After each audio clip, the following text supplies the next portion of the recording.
BJP 2024 में नरेंद्र मोदी को तीसरी बार प्रधानमंत्री बनाने के लिए तैयारियों को धार देने में लगी है। इसको लेकर बीजेपी में उम्मीदवारों के चयन पर मंथन किया जा रहा है और इसी मंथन के बाद गुरुवार ने अपनी तीसरी लिस्ट जारी कर दी है। जी हां, जहां पहली दो लिस्ट में भारी भरकम नाम थे, तो वहीं तीसरी लिस्ट में बीजेपी ने सिर्फ 9 नामों का ऐलान किया है। जी हां, और ये 9 नाम हैं तमिलनाडु से। तमिलनाडु की सीटों पर बीजेपी ने 9 प्रत्याशियों का ऐलान कर दिया है, जिसमें सबसे बड़ा नाम है कोयंबटूर सीट से के अन्नामलई का। के अन्नामलई बीजेपी के बड़े नेता हैं और कोयंबटूर सीट से वो चुनावी मैदान में उतरेंगे। लोकसभा चुनाव 2024 के लिए भारतीय जनता पार्टी ने अपने लिए 370 प्लस और एनडीए के लिए 400 प्लस का जो टारगेट रखा है, उसके लिए दक्षिण भारत का किला भेदना बेहद जरूरी है। इसी कड़ी में बीजेपी ने साउथ का समीकरण साधने के लिए तमिलनाडु और कर्नाटक जैसे राज्यों में गठबंधन फाइनल किया है।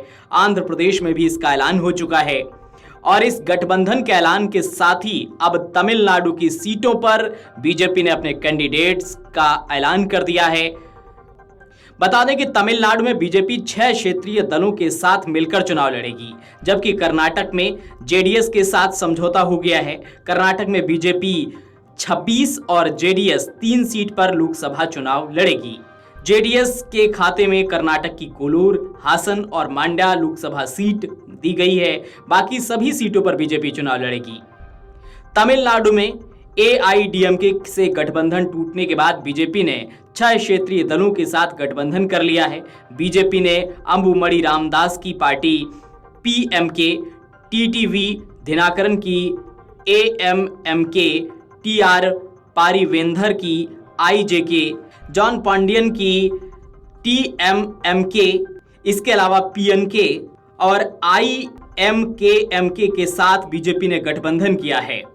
गठबंधन के तहत पीएमके 10, एएमएमके 2, बाकी अन्य चारों पार्टियों को एक एक सीट दी गई है, जबकि बीजेपी तमिलनाडु में करीब 23 सीटों पर चुनाव लड़ेगी।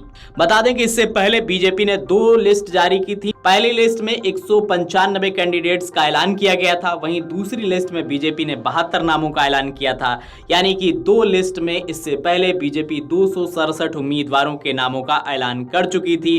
वहीं अब 9 और प्रत्याशियों के नामों का ऐलान हो चुका है। पहली लिस्ट में बीजेपी ने जिन राज्यों में कैंडिडेट्स उतारे थे, उनमें यूपी के भी कैंडिडेट्स थे। यूपी में 51 प्रत्याशियों का ऐलान किया गया था। यूपी की बची हुई 24 सीटों पर बीजेपी की सूची का इंतजार है। इसके अलावा और भी उत्तर भारत के कई राज्यों में बीजेपी के कैंडिडेट्स पर मंथन चल रहा है। वीडियो डेस्क अमरउजाला.com। अगर आप ये वीडियो YouTube पर देख रहे हैं तो हमारे चैनल को सब्सक्राइब करें और बेल आइकन को दबाना ना भूलें। अगर आप Facebook पर ये वीडियो देख रहे हैं तो हमारे पेज को लाइक करें।